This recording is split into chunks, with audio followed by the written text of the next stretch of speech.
5. Bunt cake.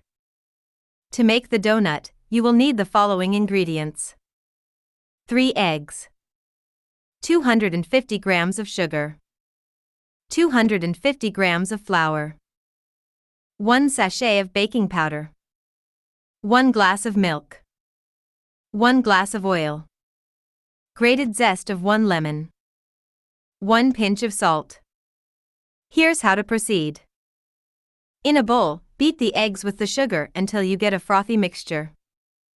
Add the flour, baking powder, lemon zest, and pinch of salt and mix everything well. Combine the milk and oil, continuing to mix to prevent lumps from forming. Grease and flour a donut mold and pour the mixture into it.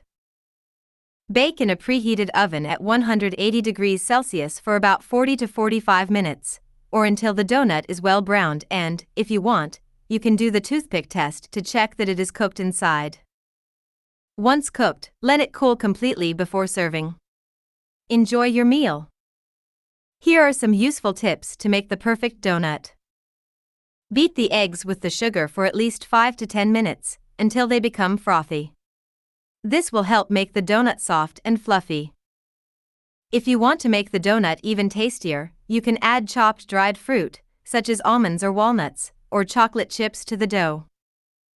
If you want to make the donut even softer, you can replace part of the flour with cornstarch or potato starch. If you want to make the donut even more moist, you can add a little fruit juice or condensed milk to the dough. Make sure you don't open the oven too early during cooking, otherwise the donut could sag and become too dry. If you want to garnish the donut, you can brush it with a little apricot or orange jam before serving. Or you can dust it with powdered sugar or decorate it with fresh fruit.